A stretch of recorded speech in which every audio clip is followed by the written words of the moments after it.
Hey y'all, it's Jessica from Sloppy Swatches. Today I have a swatch and review of the Bad Neon collection releasing for pre-order starting on May 12th from lepolish. I will link her storefront and social media down below. These were sent to me for review and they're inspired by an artist called Rocky Davies. I'll link his DeviantArt account down below as well, and I'll have an example of all of the inspiration photos up on my blog if you're interested in that. So I am going to go ahead and get into this swatch and review.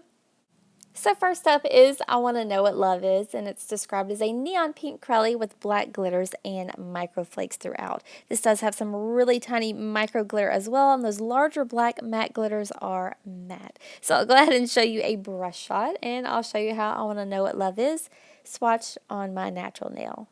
So here is the first easy coat. These are more of a crelly polish, so they're going to have to build up a little bit, but I was extremely surprised at the coverage that these offer. One coat makes for pretty awesome coverage. I did still have a little flash of nail line though.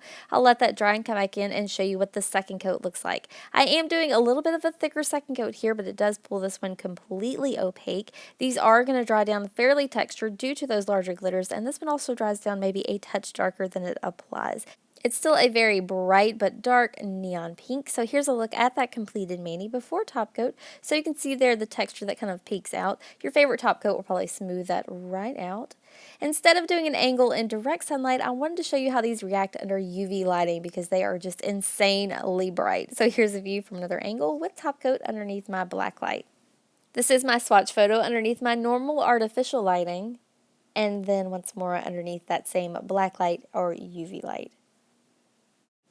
So next up is Dreams in Which I'm Dying, and this is described as a neon yellow-green crelly with black glitters and micro flakes. So this does have those same black matte glitters that the first polish had, but since these are kind of embedded in that yellow-green polish, it does pull them a little bit green, which really helps keep this polish more green than highlighter yellow. I'll go ahead and show you that brush shot and show you how Dreams in Which I'm Dying swatched on my natural nail. So you can see with this first coat, this almost pulls like a bright, extremely neon highlighter yellow, but those black glitters do keep this looking a little bit more green as they apply on the nail. This made for awesome coverage in one coat. I did have a little bit of a nail line though, so I'll show you what my second coat looks like. Again, I'm opting in for a nice thicker second coat, and it does pull this one completely opaque. Again, I'm going to have a little bit of texture due to those glitters, but a good top coat will help smooth that right out. So here's a look at that completed mani before top coat. This almost has a speckled egg type of look. Here's a view from another angle with top coat underneath my UV lighting. This is my swatch photo underneath my normal artificial lighting, and then once more underneath that UV to black lighting. So next up is Stop the World and Melt With You, and this is described as a neon blue crelly with black glitters and a micro flakes. So she really kept this collection really cohesive. It does have those same matte black glitters running throughout, as well as some micro glitters and those gorgeous flakies. I'll go ahead and show you a brush shot, and I'll show you how Stop the World and Melt With You swatched on my natural nail. So here is the first coat. I do feel like this had the thinnest formula of the collection, but it was still really easy to use and went pretty much where I put it. It did have more of a flash of a nail line though than the other colors, so I'll let this dry and come back in and show you what my second coat looks like. So here's a look at that second coat. Again, a nice thick second coat brings this one right to the edge of being opaque. I really feel like I had a nice full coverage at two coats. Another thing I wanted to mention is that I didn't have to worry about the suspension of any of the glitters or even application. They just went on so smooth and easy. So here's a look at that completed mani before top coat. Again, this one is going to dry down a little bit textured. I thought I had messed up when I started taking UV pictures of these polishes. I got to this blue and I was like, there's no way this is going to react. But honestly, this is one of the strongest reactions I got underneath that UV lighting.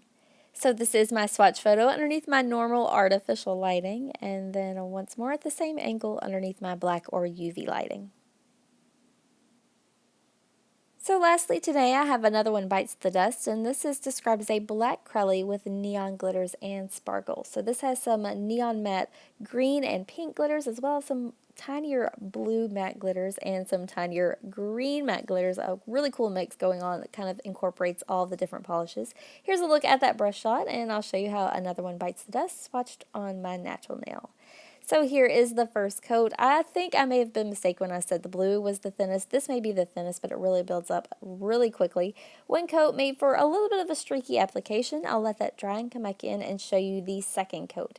So here's a look at that second coat. I did opt to go in for a thicker second coat, and this really helps build up that opacity as well as create some depth with those glitters. I think that this coat pretty much brought this one completely opaque, especially with the suspension of the glitters. If you feel like it, you may need a third coat though. So here's a look at that completed mani. This one is the most textured of this collection.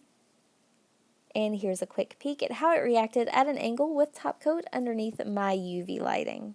So those pink and green and blue glitters really pop underneath that lighting. This is my swatch photo underneath my regular artificial lighting, and then once more under that UV or black lighting.